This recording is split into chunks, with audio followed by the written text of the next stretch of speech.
ಗ್ರಾಮೀಣಾಭಿವೃದ್ಧಿ ಮತ್ತು ಪಂಚಾಯತ್ ರಾಜ್ ಸಚಿವ ಈಶ್ವರ್ ಬಿ ಖಂಡ್ರೆ ಬೆಂಗಳೂರಿನ ಜಕ್ಕೂರು ಬಳಿ ಇರುವ ಮಹಾತ್ಮ ಗಾಂಧಿ ಜೈವಿಕ ಇಂಧನ ಮತ್ತು ಅಭಿವೃದ್ಧಿ ಸಂಸ್ಥೆಗೆ ಭೇಟಿ ನೀಡಿ ವಿವಿಧ ಕಾರ್ಯಕ್ರಮಗಳನ್ನು ಪರಾಮರ್ಶೆ ನಡೆಸಿದರು.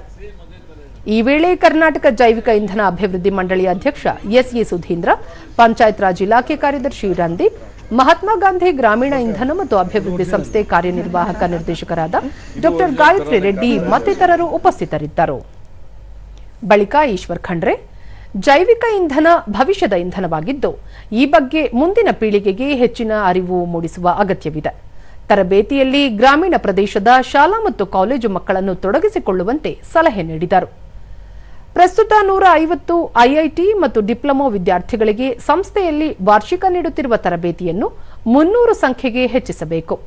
ಕನ್ನಡ ಮಾಧ್ಯಮದಲ್ಲಿ ಓದುತ್ತಿರುವ ವಿದ್ಯಾರ್ಥಿಗಳಿಗೆ ಹೆಚ್ಚಿನ ಅವಕಾಶ ನೀಡಬೇಕು. ಜೊತೆಗೆ ಅವರಿಗೆ ಇಂಗ್ಲಿಷ್ ಮಾತನಾಡುವ ತರಬೇತಿ ನೀಡಲು ಸೂಚಿಸಿದರು.